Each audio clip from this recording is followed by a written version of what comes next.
que entregaram a vida para o Senhor, amém? Que você possa dar o nome e nós vamos tirando dúvida, falando mais sobre isso ao decorrer dos dias, amém? Vamos receber nosso pastor com uma salva de palmas?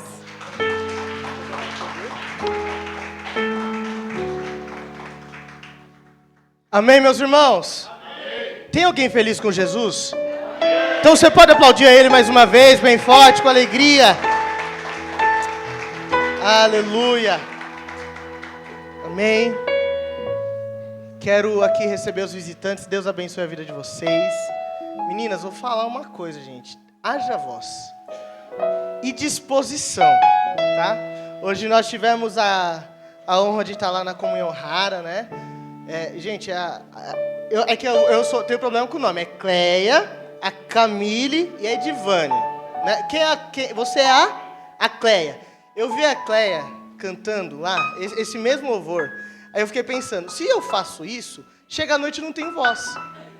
Simples assim, é simples assim. Mas meninas, Deus abençoe a vida de vocês. A nossa irmã... Eu tô falando, eu tenho problema com o nome. Rávila, Deus abençoe a sua vida, viu? E a irmã Cíntia, eu não vou de casa, né? Poxa, jamais apresentaria ela como visitante. Amém? Meus irmãos, vamos abrir a nossa Bíblia. Salmo de número 139.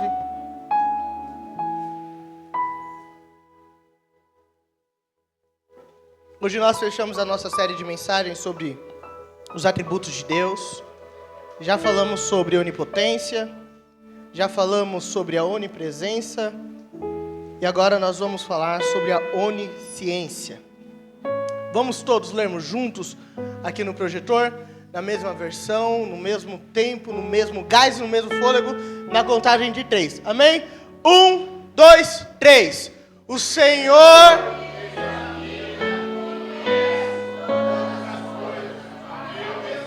Dá para ser mais sincronizados. Vamos de novo. 1, 2, 3. O Senhor...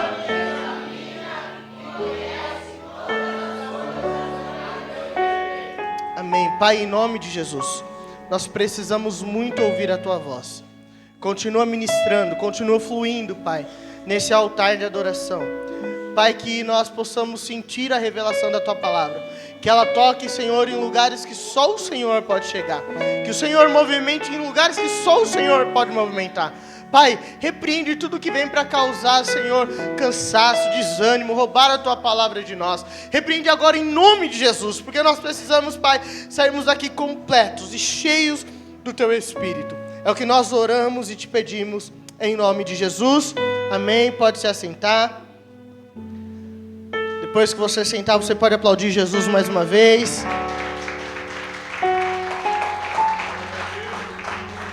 Amém. Hoje é culto de ceia. Eu prometo ser bem objetivo. Mas, para encerrarmos o que nós já estamos tratando nos últimos 3 domingos, nós já entendemos que o nosso Deus, Ele é um Deus que tem todo o poder. Que Ele é um Deus poderoso. Pela palavra dele, tudo que veio a existir, existe. Então não tem nada que ele não possa fazer. O nosso Deus, ele tem como característica aquele que cria a partir do nada e aquele que transforma toda a matéria. Então o nosso Deus, ele é extremamente poderoso. Domingo passado, nós aprendemos que o nosso Deus, ele não só está em todos os lugares. Estar é muito subjetivo. Pode estar e nada fazer. Não, o nosso Deus, Ele está e se movimenta em todos os lugares. E eu volto a repetir o que eu disse domingo passado. Você pode estar aqui, mas Deus está agindo aonde as suas mãos não chegam, onde somente as suas orações alcançam. O nosso Deus, Ele tem poder e se movimenta lá também. E no Salmo 139, nesse verso primeiro, é um salmo lindo, né? E assim... Eu sei que alguns de nós somos um pouquinho mais emocionais do que os outros, né?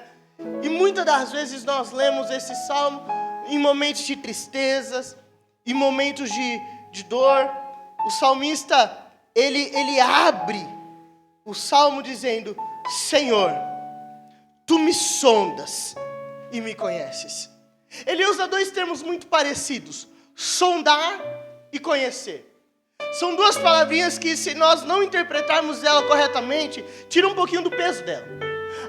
o sondar que o salmista está dizendo, ele está falando sobre uma pesquisa profunda. Consegue entender esse termo? Uma pesquisa profunda? Então, nós estamos na era do GPT, né? Do Google. Quem é que é do tempo do... Qual é que era o nome? Você vê que eu não sou do tempo, porque eu não lembro do nome. Qual é que é? Daqui que fazia as pesquisas, era aqueles livros gigantescos lá. Enciclopédia. Dicionário também.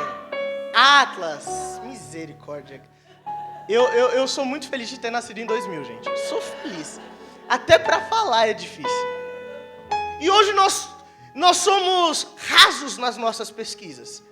Eu preciso saber de algo, eu vou rapidamente ali no Google e busco. Faço a busca e o Google ele vai me dar uma resposta rápida, baseado nos seus dados de conhecimento. Hoje as inteligências artificiais são um pouquinho mais eficientes. Como eu sempre digo, o meu trabalho ele mudou 70% a partir do momento que a inteligência artificial chegou. Antes, para a gente ter uma campanha de marketing, uma arte, eu tinha que pensar numa legenda, num título que fosse impactar o coração de quem estava lendo para levar a pessoa a comprar. Agora não. Agora eu mando lá, GPT, eu preciso de um título assim, assim, assado para alcançar determinado tipo de pessoa. Ele me manda o título, descrição, legenda e se deixar ele faz a arte, eu só envio para o cliente e acabou. Meu trabalho mudou 70%. Estou quase sendo despedido pela inteligência artificial. Mas isso tudo, ele é muito raso. Não tem um conhecimento amplo. Eu não sei mais exatamente como que eu faço o meu trabalho, porque agora está raso. E essa palavra sondar, ela vai justamente na contramão da rasidade. Ela não está falando sobre um Deus que conhece você como eu te conheço, batendo o olho aqui. Estou olhando aqui, como eu sempre digo, alguns pretinhos, outros branquinhos, né? Tem pessoas que são um pouquinho, que já tem um sorriso mais no rosto, pessoas que são um pouquinho mais retraídas. Mas assim, o meu conhecimento é raso. O seu Deus não é raso. O seu Deus não te conhece na rasidade. O seu Deus não te conhece na superficialidade. Ah, se a nossa vida fosse superficial. Ah, se o nosso Deus nos conhecesse somente superficialmente. Nos dias em que nós saímos com o nosso coração quebrado, mas com os nossos lábios com um sorriso. Imagina se nesse dia Deus resolvesse não falar conosco como Ele fala. Imagina se Ele conhecesse somente as nossas falas. Eu estou bem, está tudo certo, nada, que isso? As coisas estão caminhando bem, tudo certo. Mas dentro de você sabe bem como estão as coisas. É por isso que o salmista está dizendo, o meu Deus, Ele me sonda, não é estético, não é raso, é profundo. Ele me conhece para além daquilo que eu demonstro, daquilo que eu falo e daquilo que eu acho. Ele me conhece por inteiro. Ele sonda o meu coração. Ele faz uma busca profunda. A segunda palavra, me conhece. Mais uma vez, não é só conhecer de conhecer. Não é só eu conhecer de oi, tudo bem, paz? Opa, e aí, como está a família? Não é sobre isso. É intimidade. Eu sempre brinco aqui. Se nós não conhecemos os nossos irmãos, no nosso olhar, nós estamos falhando como igreja.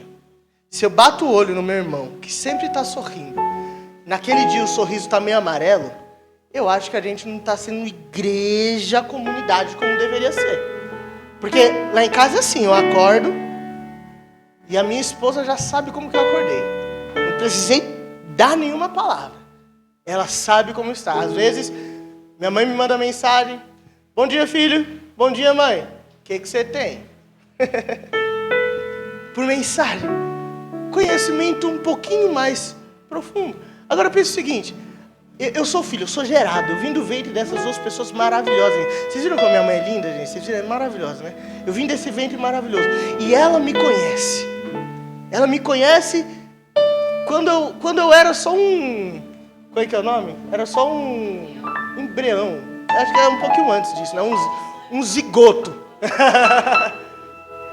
Ela me conhece. Só que o meu Deus não. O meu Deus não me conhece somente desse ponto. O salmista vai falar que o meu Deus, ele me conhece um pouquinho mais profundo. Que o meu Deus, ele já era íntimo da minha pessoa antes da minha mãe me gerar. Vamos um pouquinho mais longe. Antes dela nascer, Deus já me conhecia. Nós estamos falando sobre algo chamado eternidade. Eternidade não existe passado, presente e futuro. Ele é eterno. E quando nós falamos de um Deus que é eterno e onisciente, Ele não está preso ao tempo. Ele não está preso ao acontecimento de amanhã. Não.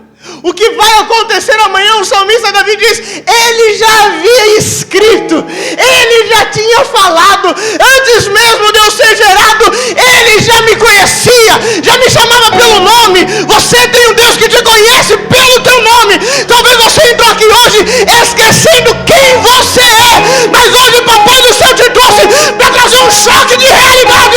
Você é filho, você é filha, eu te conheço melhor do que seu pai, de sua mãe, de seu esposo.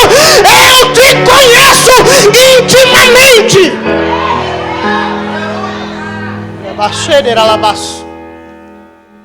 Deus, ele nos conhece de forma plena e profunda. E eu sempre digo que o evangelho tem que ser prático. Qual que é a aplicação prática de um Deus que sabe de tudo? O que eu tenho que sentir sabendo que eu tenho um Deus que sabe de tudo? Primeira coisa, você tem que sentir sabendo que você tem um Deus que sabe de tudo. Alegria. Alegria é o primeiro sentimento. Lembra que domingo passado gerou até polêmica isso, gente. Eu falei lá da polícia, etc. Que às vezes a gente tem medo, aquele medo estranho. E assim, a gente percebe que a onipresença de Deus, ela gera esse temor. De quando a gente vê aquelas viaturas enormes, e a presença de Deus, ela tem que gerar esse temor assim, fala, nossa, ainda bem que eu tô certo. Ainda bem que eu tô certo. Então, antes de gerar temor em mim, saber que o meu Deus, Ele sabe de tudo, tem que gerar alegria. Porque a Bíblia diz que quando lá na cruz, Jesus foi crucificado, e o sangue dele verteu, ele estava dando um recado para a humanidade. A partir de agora, nenhuma condenação há para aqueles que estão em Cristo Jesus. Então eu não preciso ter medo desse Deus. O primeiro sentimento que eu preciso gerar é graças a Deus, alegria. Dá um sorriso para o seu irmão, bem bonito. Isso, fala assim, Ele me conhece.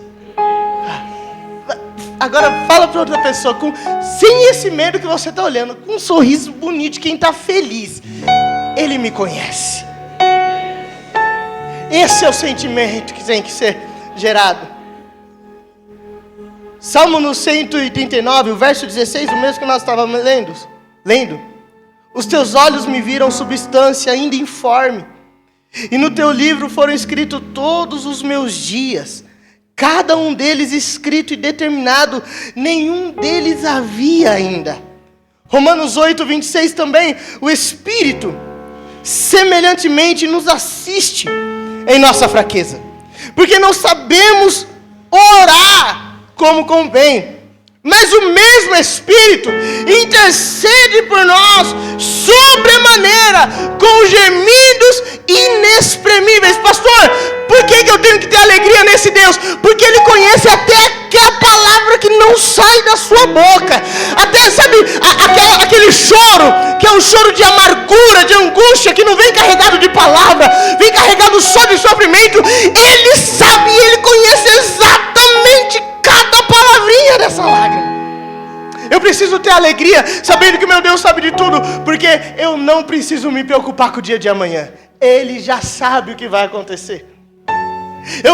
Eu tenho que ser feliz com o meu Deus, porque Ele me deu uma promessa, gente. Ele me fez uma promessa. Ele me disse que eu nunca mais vou ser sozinho. Nunca mais eu vou ser sozinho. Eu sou muito alegre por isso, porque o Deus que é todo poderoso, que está aí em todo lugar. Ele, além de me conhecer, Ele me prometeu: eu estarei contigo até a consumação dos séculos. Como eu não me alegrar, eu vou me alegrar com esse Deus. Eu me alegro nele por tudo que Ele fez. E eu não estou falando só de bem material, não. Eu estou falando de coisas que são simples. Sabe, aquelas pequenas coisas que mudam completamente o nosso dia. Aquelas pequenas palavrinhas que assim, fazem de um dia horrível um dia melhor. Foi Deus quem enviou essa palavra. Porque Ele sabia que isso ia mudar o meu dia. Eu estou falando de um Deus que Ele conhece tão profundamente que Ele só me gera alegria. Ele me gera alegria. A segunda coisa que, aí sim, tem que gerar em nós é o temor. Porque pensa o seguinte: um Deus que tem todo poder, que está e se movimenta em todo lugar, e sabe de tudo, esse Deus não é brincadeira. Ele é poderoso, gente. Ele é poderoso. Imagina. Hoje nosso país está vivendo uma crise política e judiciária. Porque como que eu posso explicar? O judiciário, alguns acusam que o nosso judiciário está arbitrando unilateralmente, de forma injusta. Agora, sem entrar no mérito de justiça ou não, pense o seguinte: um juiz tem poder para muita coisa. Segundo a caneta do juiz, ele pode decretar quanto tempo de prisão uma pessoa vai ter. Ele pode absolver aquela acusação. Ele pode inocentar. Como ele pode adicionar agravantes baseado nas provas. Agora, se um juiz terreno pode fazer essas coisas, imagina um juiz que é sobre as autoridades humanas. É por isso que quando Deus ele se apresenta a Moisés, Ele se apresenta com todo amor, com todo carinho, com aquele jeito que só Deus sabe ter. Mas Ele fala: Moisés, olha, cuidado aonde você pisa e como você pisa. Você quer viver nos meus caminhos, você quer viver as minhas palavras, você quer viver o santo, então é melhor você tirar a sandália dos seus pés. Ou seja, é melhor colocar os pés no chão com sabedoria, sabendo onde você está pisando, como você está fazendo, porque o lugar que você está pisando é santo, e o Deus que Ele é amor, Ele é justiça e fogo consumidor. O temor é diferente do medo. O medo me afasta. O medo me coloca para longe. O temor me chama para o arrependimento. Quando eu vejo a Manu fazendo alguma coisa errada, a gente olha para ela. A gente Manuela, na hora, muda o rosto dela. A Manu é engraçado, não precisa nem levantar o chinelo para ela. Falou pra ela que ela tá errada, na hora a bichinha começa a chorar. Aí, só que passou a correção, ela tá lá mexendo comigo, enchendo o saco, puxando meu cabelo, me cutucando, porque ela entende a diferença entre a correção e o abandono, o jogar de lado, o machucar. Isso é tão claro na cabeça de uma criança. E às vezes não é claro na nossa cabeça como filhos de Deus. Nós temos medo de um Deus porque Ele é justiça. Mas por que nós temos medo da justiça dEle, se nós estamos todos os dias procurando sermos justificados por Ele? Nós temos que ter medo de Deus quando nós desviamos o nosso caminho. Aí nós temos que ter medo. Eu falo isso principalmente para nós que ocupamos espaços. Quando nós desviamos os caminhos, aí a coisa fica feia. Porque nós não estamos tratando de pessoas comuns. Eu estou aqui pregando, gente. Eu estou pregando para ovelha, assim, do pasto de Deus, gente. E se eu for um mau pastor, fiquem tranquilos. Não vai ser com vocês a brincadeira, vai ser comigo. O momento em que eu olhar para essa palavra e desviar dela, aí eu não tenho mais que ter temor. Aí eu tenho que ter medo. Porque o meu Deus, Ele é justo. E Ele corrige. Os olhos dEle estão sobre o bom e sobre o mal, diz o provérbio. Agora, O temor não. O temor me coloca numa posição de: Senhor, qual é a melhor palavra para me dirigir para o seu rebanho? Quais são as palavras que vai tratar melhor o seu rebanho? Na nossa vida comum, Senhor, como eu devo lidar com essa situação de crise no meu casamento? Como que eu faço isso sem ir contra os teus princípios? Senhor, eu acho que eu estou errando aqui e acolá. Como que eu faço para me alinhar? Quando nós percebemos, errei, saí da rota, Senhor, eu me arrependo.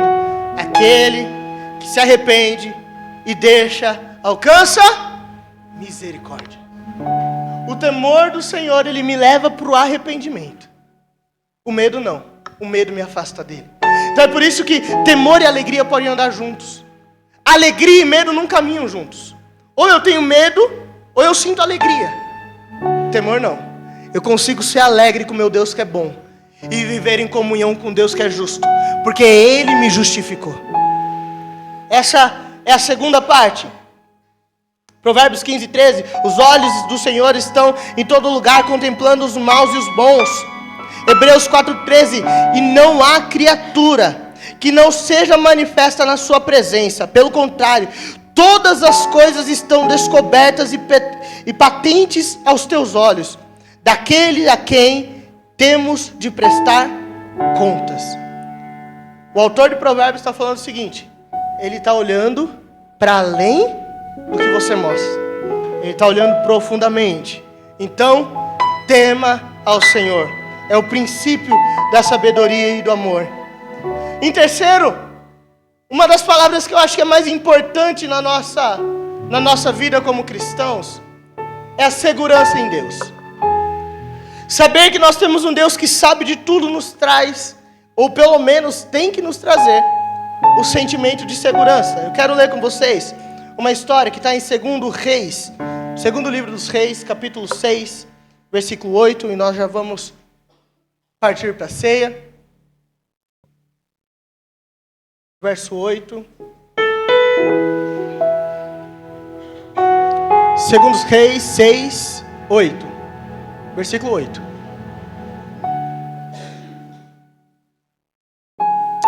O rei da Síria estava em guerra contra Israel. Ele reuniu-se com seus oficiais e comandantes e disse: montarei o meu acampamento em tal lugar. Imagina, o rei chamou seus principais oficiais, talvez uma manhã, porque ele tinha um planejamento, ele tinha uma invasão, uma conquista para lutar, para executar. E nós não chamamos, gente, inexperientes para a guerra. Nós não chamamos pessoas... Eu nunca, assim, eu acho que eu nunca cheguei perto de uma arma. Se me chamam para a guerra, eu acho que eu sou o primeiro aí. Primeiro a morrer. Tirei do colo e pronto. Não se chama inexperientes para a guerra. O rei sondou em todo o seu reinado sírio, que era um exército potente, grande, sondou os melhores homens, mais experientes, e disse: nós montaremos o acampamento aqui. Por que ele tem essa certeza? Ele conhece a geografia do lugar. Ele sabe as montanhas, ele conhece os vales, ele sabe as entradas e as saídas, sabe se no momento de derrota iminente, a rota de fuga, como também sabe em uma vitória iminente, a forma de cercar o inimigo. O nosso inimigo, ele sabe muito bem ao nosso respeito. O nosso inimigo, ele sabe exatamente onde ele vai mexer. O nosso inimigo, ele é um especialista em destruição. Imagina se o nosso inimigo ficasse jogando tentativa e erro com a gente. Acordou de manhã, ele joga uma seta lá, não pegou, essa daqui não funciona, vamos outra. Ia passar o dia, ia ter dias que a gente ia passar só glória, né? Só glória. E aprendendo ainda as coisas que ele faz, jogava tudo na inteligência artificial, né? Assim, ó, entenda as artimanhas do meu inimigo e me proteja disso. Nosso inimigo não, nosso inimigo ele é certeiro. Ele sabe exatamente o momento e a hora que ele vai agir. A Bíblia diz que ele está como um leão que ruge ao nosso derredor. Eu estou aqui, meu inimigo está bem aqui, ó, está só me olhando. Acordou estressado hoje, né? Sei bem o que eu vou fazer. Seu marido vai esquecer a toalha em cima da cama. Oh glória, Jesus está falando. Sua mulher vai acordar numa TPM braba. Cadê os homens falando amém? Ficaram com medo. Ele está observando a situação do dia. E o que ele vai fazer? Armar ciladas. Ele já acorda de manhã sabendo, eu vou acampar aqui. Justamente o que o rei da Síria fez. Versículo 9, por favor. Pode passar.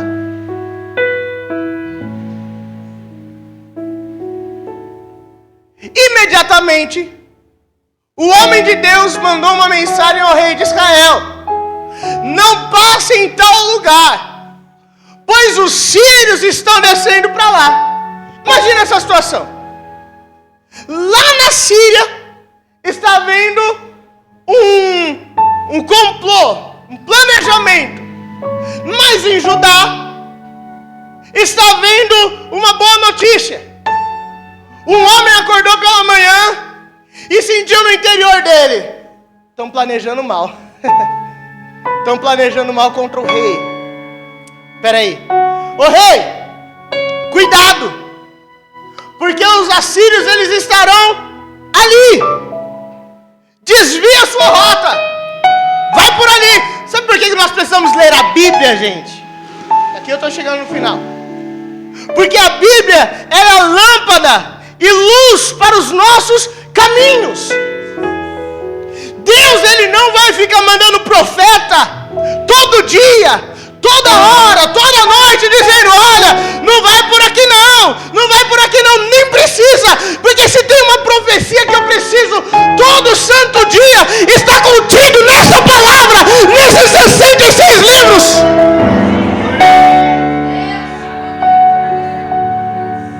O profeta Eliseu avisou o rei. Os assírios se prepararam e foram. Chegando lá, a rota tinha sido desviada. Eu imagino o rei ficando irritado com aquilo. Como assim? Como que eles souberam? No linguajar de hoje, tem um X9 no nosso meio. Tem alguém entregando o planejamento. E vamos tentar de novo. Vai lá, organiza. Organiza tudo bonitinho. Plano feito, é isso que vamos fazer. Aí Deus lá no ouvido do profeta: profeta, manda eles desviarem o caminho de novo, porque agora não vai ser aqui, vai ser acolá. Deus, Ele vai começar a dar direcionamento claro, para que nós não caiamos mais. Claros. O rei ficou indignado com aquilo. Deu desespero no rei.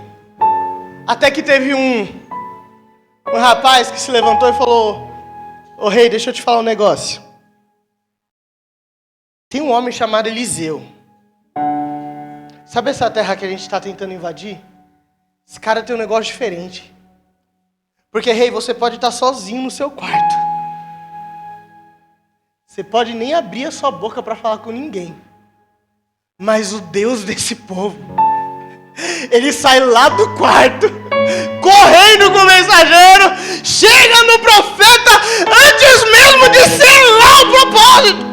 Então, rei, não tem o que fazer, não tem o que fazer. Se mandar ir por lá, o Deus dele vai mandar eles saírem. Se mandar por cá, o rei deles vai mandar sair. Eu lembro do texto dizendo: por um caminho eles irão contra você, mas por 7 eles correrão.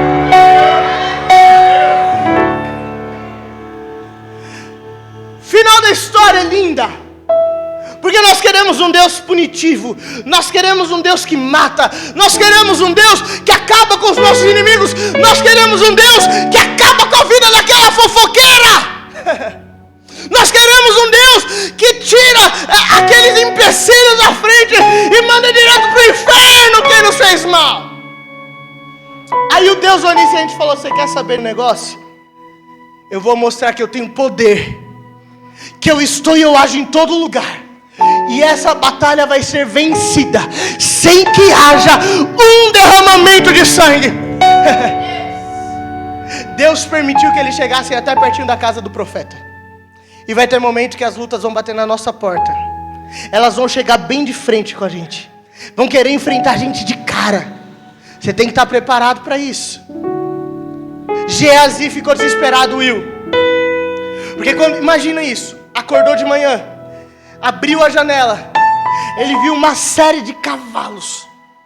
Um exército numeroso e poderoso.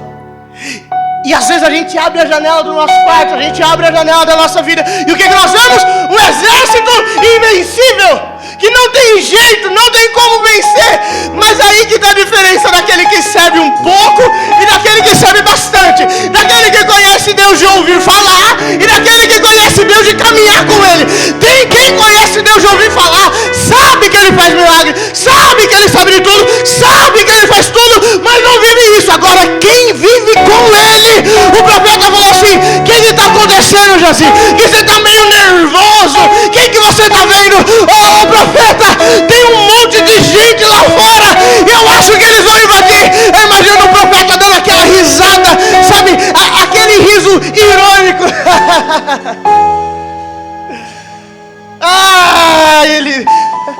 Não, é um menino mesmo, só conhece Deus de ouvir falar, né? A Bíblia diz que ele olhou para os céus e disse: ó Deus, faz um favor, mostra para ele o que o Senhor está mostrando para mim. Eu vou repetir: está na hora de nós pararmos de viver um Deus que nós conhecemos superficialmente. É hora de você começar a olhar para o seu irmão que está caído, que está batido, e falar: oh Deus, mostra para ele o que você está mostrando para mim. Eu quero profetizar sobre uma comunidade que vai acolher pessoas que não conhecem Jesus andar. Mas no momento dessas adversidades, vai olhar com fé, como imitadores de Cristo, e dizer: você pode não estar vendo, não tem problema. Você não crê, eu creio por você, eu creio por mim, pela sua casa, pela sua família, eu creio.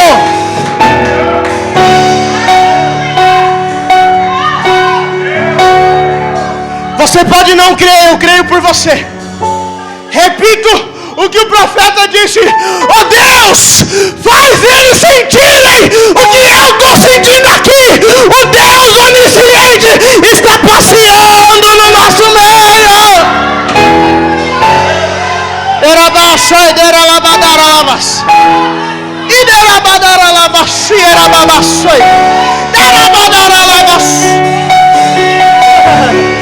A Bíblia diz que naquele momento os olhos do menino se abriu, gente.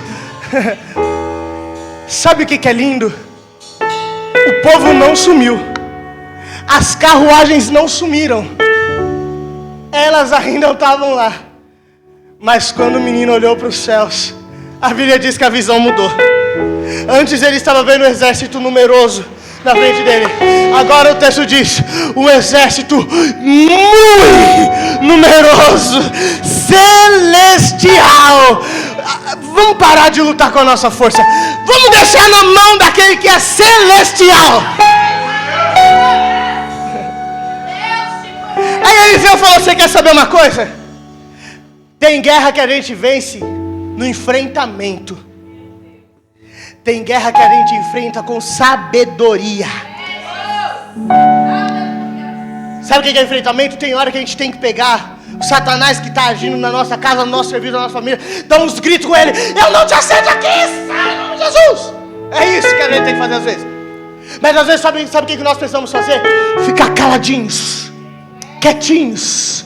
Sabedoria. Sabe por que o silêncio ele faz sentido para nós, pastor? Porque nós sabemos quem nos conhece. Sabemos quem nos prometeu. Eliseu desce do palácio.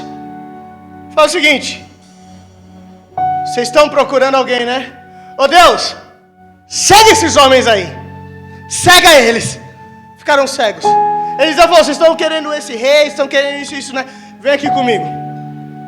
Levou os soldados para o meio do povo. Qual que era a intenção? O que Eliseu podia fazer? Gente, pensa comigo. Não seja mentiroso, pelo amor de Deus, tá? Porque a gente tá falando aqui, ó, Deus sonda. Se você tem a oportunidade de pegar seu inimigo, de colocar em vantagem numérica, o que você vai fazer com seus inimigos, gente? Vai trucidar eles. Eu já deixaria tudo organizado, ó. Eles vão ficar cegos, vou trazer eles pro meio do arraial, a gente seca eles de todos os lados, contagem de 3, porrada neles. Ah, Eliseu estava um pouquinho mais sábio do que eu naquele dia. Levou eles para o meio do povo. Aí ele falou: povo de Deus,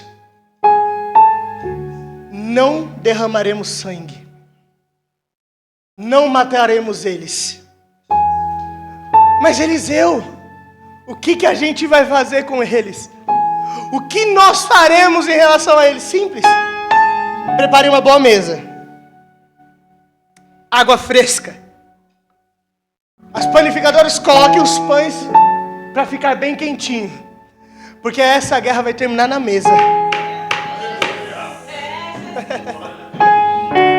Essa guerra não vai ter derramamento de sangue. Essa guerra não vai terminar com um genocídio. Essa guerra vai terminar na mesa. Eu posso fazer uma coisa feia com vocês? Eu profetizo que a pessoa que mais te odeia vai ser sua melhor amiga, seu melhor amigo.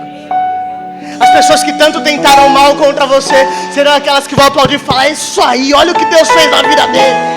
Sabe aquelas palavras de maldição que cercaram você desde a sua infância até hoje? Essa mesma palavra, essa mesma pessoa vai dizer: olha como Deus fez coisas lindas sobre ele, sobre ela. Eliseu falou o seguinte: Deus agora pode abrir os olhos dele. Na hora que abriu, eu já imagino um ficando confuso, um tentando se proteger, e Eliseu falando: não, para, a guerra aqui acabou, vamos todos para a mesa, o Deus onipotente está aqui, o Deus onisciente está aqui, o Deus está aqui. A Bíblia diz: comeram, beberam, confraternizaram e foram embora. Abre para mim, por favor, rapidinho. Se coloque de pé, igreja, por favor. Salmo 126. Olha como vale a pena servir um Deus onisciente. Olha como vale a pena servir um Deus que sabe de tudo. Olha isso que lindo. Quando o Senhor libertou seus filhos do cativeiro e trouxe de volta a Sião, nossa vida parecia como um sonho. Próximo verso. Pode mandar o próximo verso. Ríamos, cantávamos sem parar, de tanta alegria, e muitas nações na terra reconheciam. Essas muitas nações da terra, sabe quem são? Aquelas que viram o povo sendo levado em cativo. Alguns historiadores dizem que é por 70 anos de cativeiro em Babilônia. Outros dizem que é um cativeiro intermediário. Eu não sei qual cativeiro que era. Eu sei que teve um povo que viu o povo indo para o cativeiro. Esse daqui, ó, nossa, olha, acabou de nascer, já está indo para a Babilônia. Não tem o que fazer.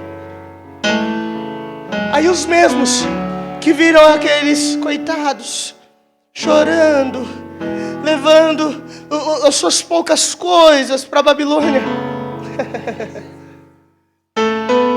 Tem alguém aqui que já chorou bastante, assim? Sabe aquele choro de humilhação, sabe? Aquele choro que, assim, ele é ardido. É uma dor que não dói, é uma dor não física. Quem já foi humilhado sabe bem o que é isso. Que é a cara queimar. Imagina os povos passando pelas estradas. Talvez é desse jeito que acontece com a gente, né? Nos dias tristes a gente vê no Instagram aquelas famílias lindas, felizes, todos de dente branco assim, olhos azuis, e fala assim, a minha não é assim. Aquela dor de comparação, e o povo indo de cabeça baixa. E o povo dizendo, olha, tá indo embora. Tá indo para a Babilônia, tá cativo. Mas sabe qual que é a promessa do Deus que nos conhece? Ríamos e encantávamos sem parar, de tanta alegria, e muitas nações por toda a terra reconheciam. Grandes coisas o Senhor fez por eles. O Deus que te conhece, Ele te trouxe aqui para te dar uma palavrinha simples. Vai haver reconhecimento. Vai haver reconhecimento. Eu não sei como você entra aqui hoje, mas lembra que a gente estava falando sobre o tempo? Deus não está preparando o seu milagre, gente. Não. Deus não está formulando o seu milagre. Não, de jeito nenhum. Deus não está pensando em como Ele vai fazer de forma alguma.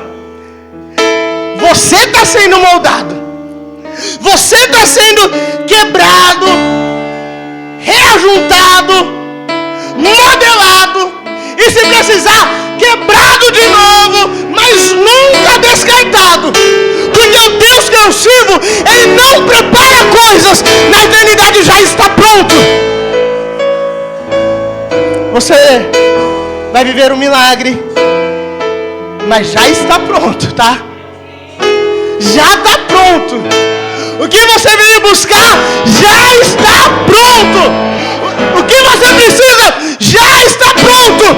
Então o que nós podemos fazer? Nos alegrar no nosso Deus onisciente, sabendo que todas as coisas cooperam para o bem daqueles que amam a Deus, que não vivem segundo os seus propósitos, mas antes foram justificados, chamados, predestinados por Ele.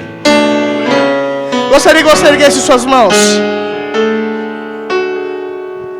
Nós vamos entrar na ceia.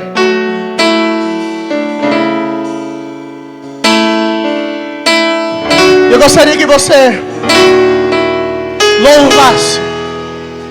Enquanto a equipe de louvor ministra esse louvor, eu gostaria de chamar o pastor Hércules junto com os seus auxiliares para iniciar a ceia. Louve ao Senhor de todo o seu coração e de todo o seu entendimento.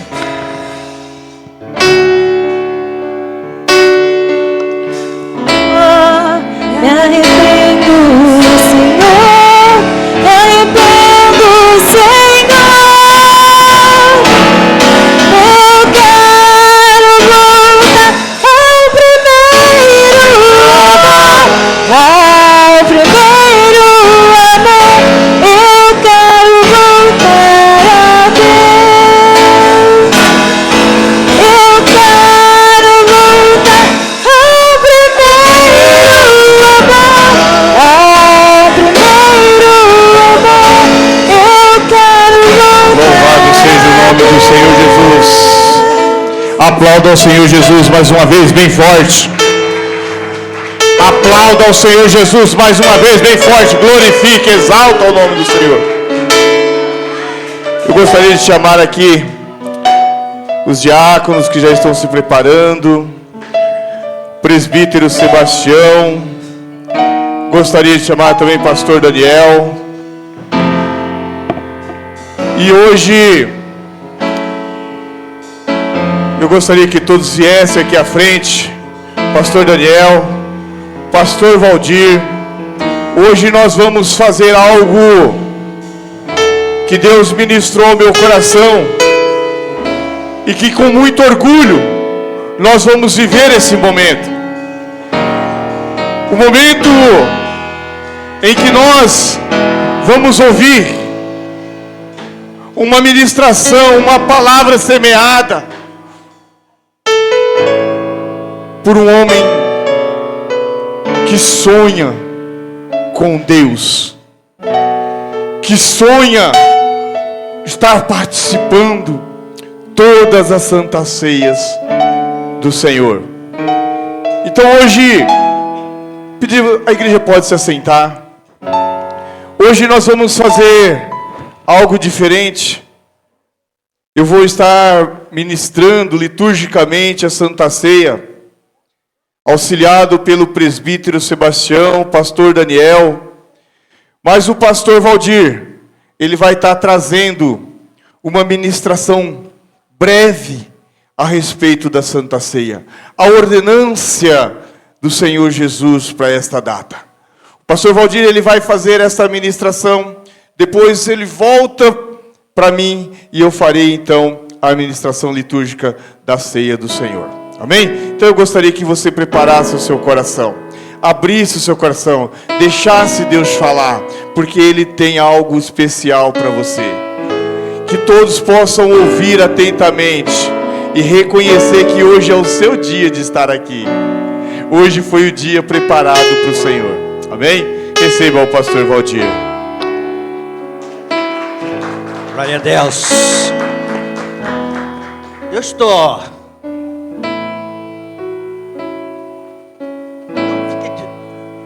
Você perguntou para mim e falou a respeito do que é a ceia. Do que é ceia. O que é ceia, irmãos? O que é ceia? Pastor, o que é ceia? Não precisa responder. Eu sabia, sabe por quê? Eu comecei a saber que a Santa Ceia com 7 anos, como minha mãe levava eu na igreja.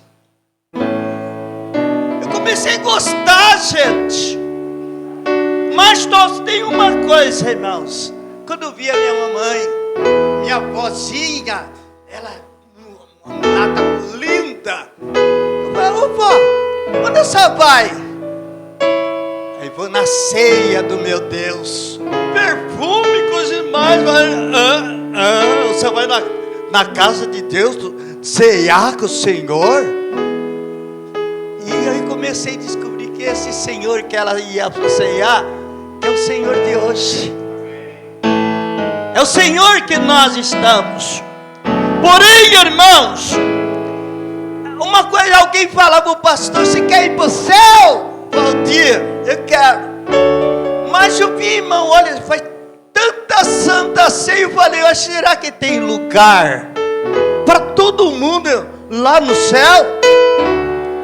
Porque, eu não vou tomar sua palavra ceia. O Senhor convidou os discípulos para a última Santa Ceia. Nos convidou? Convidou, gente. Vamos participar da última Santa Ceia. Eles já vinham pregando a palavra do Senhor. Senhor Jesus falou, eu vou. E subiu. Quando ele foi subindo, ele falou assim, os discípulos, e agora? Para onde ele vai? Senhor Deus, para onde eu vou? Você não poderá ir, mas na casa do meu Pai há muitas moradas para você. Os discípulos perguntavam, será que tem lugar para nós? Então eu comecei a ter um gosto. Vocês falam uma palavra jovem, eu já sou de idade. Você fala, meu positivo. Eu comecei a ter gosto da Santa Ceia, irmão. Sabe por quê? Porque o Senhor, na Santa Ceia, a gente pode santificar. Por isso que eu via minha mãe e minha avó, Santa Ceia, era caprichava, viu, irmão? Na Santa Ceia eu capricho, viu, irmãos? Graças a Deus tem 7 ternos que cada ceia eu ponho. Eu quero ser bonito, sabe por quê? Porque lá no céu tudo você vai ser bonito.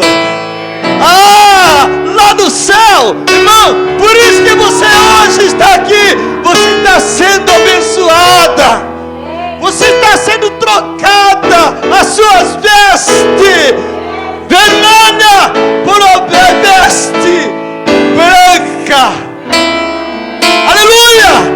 Por isso nós estamos aqui, jovem, por isso nós estamos aqui, sabe o que? Participar da ceia. Como foi maravilhoso. Hoje a mamãe não está mais aqui comigo, Ai, meu vovô, mas ele está esperando eu. Quando ela ressuscitar, nós iremos junto. Se eu estiver morto, nós iremos ressuscitar. Caso contrário, nós estaremos indo para a glória. Esta cidade, que aleluia, que os outros são de ouros e cristais. Lá não haverá outro, irmão. Olha, a Santa Ceia, sabe, você está santificando a sua vida. Quero ser purificado. Eu quero sair daqui diferente, viu? Você vai sair daqui diferente, viu, jovem? Viu, jovem? Você vai sair daqui diferente. Hoje participei da Santa Ceia. Não é a Santa Ceia da igreja, não. Não é a Santa Ceia do pastor, não. A Santa Ceia do Senhor. É essa Santa Ceia que está sendo preparada. Não haverá coisas maiores. Mãos discípulos procuram. E agora o Senhor vai nos deixar aqui órfão. Você que pensa que você está órfão, o Senhor Jesus cuida de você. Naquele dia você vai ver o alarido. Você vai ver o som de corneta anunciando ele. Vinde a mim, nós que estamos cansados e oprimidos. Vinde à casa do meu Pai. Eu estou aqui. Tomara que meu Jesus venha e nós estaremos aqui. Mas não é só nós, não. São milhões, trilhões de pessoas. Mas são aqueles que morreram. Não, mas Santa Ceia morreu, acabou, né, irmão? A carne acabou, mas eles serão ressuscitados e cantarão o hino de vitória junto. Nós cantaremos o hino da vitória junto. Ele está chegando, irmão. Ele está chegando. Ele está chegando. E cada Santa Ceia, irmão, sinceramente, eu muitas vezes vou ver. Olha, eu já fui na Santa Ceia, já fui, mas eu vou porque sabe por que eu aprendi, irmão? Que eu achava que a minha avó, ela ia lá na Santa Ceia bem arrumada. Se não fosse assim, ela não ia subir. Ela tinha que estar bem arrumada. Mas o Senhor não quer a nossa roupa nova. O Senhor não quer a nossa riqueza. Ele quer santidade. E aqui você vai achar santidade. Aqui, participando da ceia do Senhor. Olha, será que vai ter lugar para tudo? Vai ter para toda a nação. Chile, Portugal, Brasil, muitos outros países ao qual não lembro. Pessoas que você achava. Você vai encontrar sabe aquele hominho que estava lá tudo acabado? O seu paizinho que bebia, que judiava da sua mamãe. Você vai encontrar com ele porque ele foi transformado.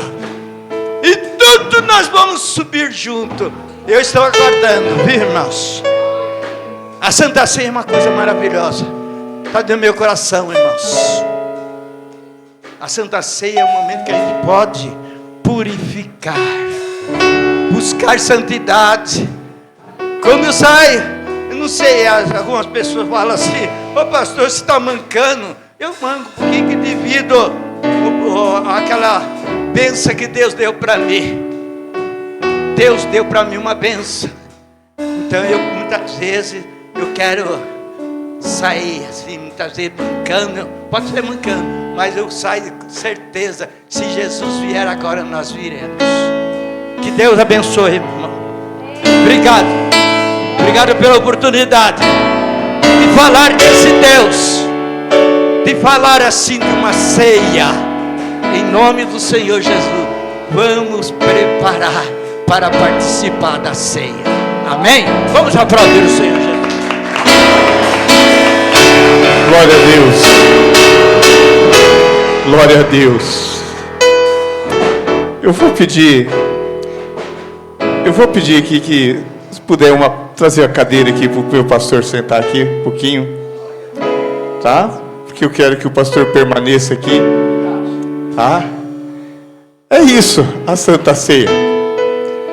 E sabe o que o apóstolo São Paulo ele diz? O apóstolo ele disse assim, ó, porque eu recebi do Senhor o que eu também vos ensinei. Que o Senhor Jesus, na noite em que foi traído, tomou o pão e, tendo dado graça, partiu e disse: tomai, comei, isto é o meu corpo que é partido por vós, fazei isto em memória de mim. Sabe o que o apóstolo São Paulo está falando? Sabe aquelas palavras que o pastor Valdir disse?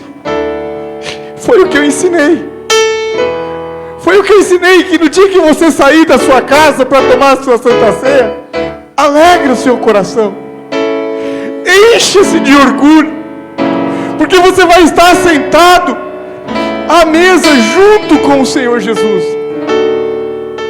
Não é um ato qualquer, não é um movimento de igreja, é uma ordenância.